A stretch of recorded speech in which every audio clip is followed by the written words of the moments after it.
रहता है कि इस एग्जाम में ये धांधली हुई है। अभी पिछले 1 महीनों से चर्चा में 2 चीज़ें चल रही हैं। कौन-कौन सी? तो ये एईडीओ की और दूसरी टीआरई-4 नोटिफिकेशन की। टीआरई-4 नोटिफिकेशन पिछले 1 साल से लटकाए हुए हैं। और एईडीओ की बात करें तो एईडीओ का एग्जाम अच्छे से कंडक्ट कराया भी गया, लेकिन कहाँ पर ये लीकेज हो रहा है, कहाँ पे क्वेश्चन आउट हो रहे हैं, इस पर विचार करने की बात है।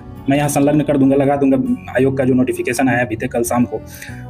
वो नोटिफिकेशन में स्पष्ट रूप से लिखा हुआ है कि पेपर लीक नहीं है।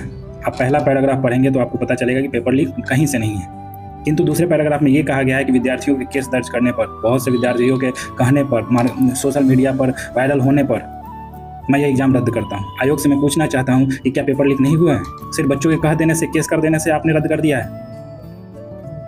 क्या बेवकूफ़ी है यार। अब ये नया पैटर्न भी लागू हुआ है। अब एग्जाम होगा, आप 3 महीने से पहले तो एग्जाम कंडक्ट नहीं कराएंगे, फिर विद्यार्थी उसी एग्जाम में लग जाएंगे। विद्यार्थियों के दर्द को कौन समझेगा? एक सरकारी नौकरी लेना आसान काम है क्या?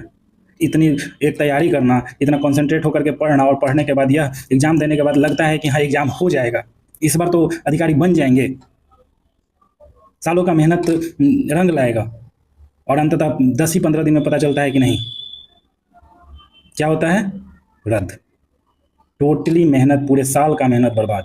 अब फिर से वही नए सिरे से जीरो से शुरू करना होगा, और फिर से 3 महीने रगड़ना होगा, तब जाकर के फिर एग्जाम में बैठने का मौका मिलेगा। और क्या पता आने वाले एग्जाम में भी यही हो, फिर से विद्यार्थी एग्जाम देने जाएं और फिर कदाचार हो। क्या कदाचार मुक्त परीक्षाएं नहीं हो सकती हैं? पहले भी सवाल मैंने किया है कि कदाचार मुक्त इलेक्शन हो सकता है, कदाचार मुक्त परीक्षाएं क्यों नहीं हो सकती हैं? ट्रांसपेरेंसी क्यों नहीं हो सकता है? ये मजिस्ट्रेट लोग जो बनाए जाते हैं, डीएम जो होते हैं, ये क्या कर रहे हैं? ये लोग क्यों नहीं रोकते हैं? अपने हाथों में क्यों नहीं लेते हैं? जिम्मेदारी क्यों नहीं लेते हैं? रिस्पॉन्सिबिलिटी क्यों नहीं लेते हैं? बच्चों के साथ खिलवाड़ क्यों? बच्चों के उम्र के साथ, बच्चों के भविष्य के साथ।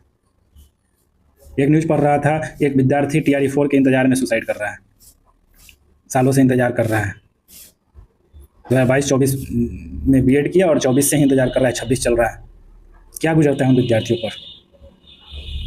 1 साल अगर इलेक्शन डिले करवा दिया जाए तो राजनीति करने वालों को, नेताओं को सांप लौटने लगता है कलेजे पर।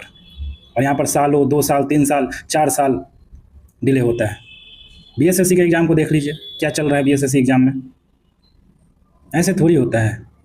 बिहार के सरकार को ये सोचना पड़ेगा, बच्चों के भविष्य से नहीं खेलना पड़ेगा।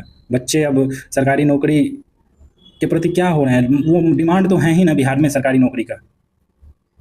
बच्चे जानते हैं, विद्यार्थी जानता है कि नहीं, हम सरकारी नौकरी कम है, फिर भी इसमें लगन से, मेहनत से फाइट करता है, कम्पीट करता है लोगों से कि हमको अधिकारी बनना है। एक जुनून रहता है।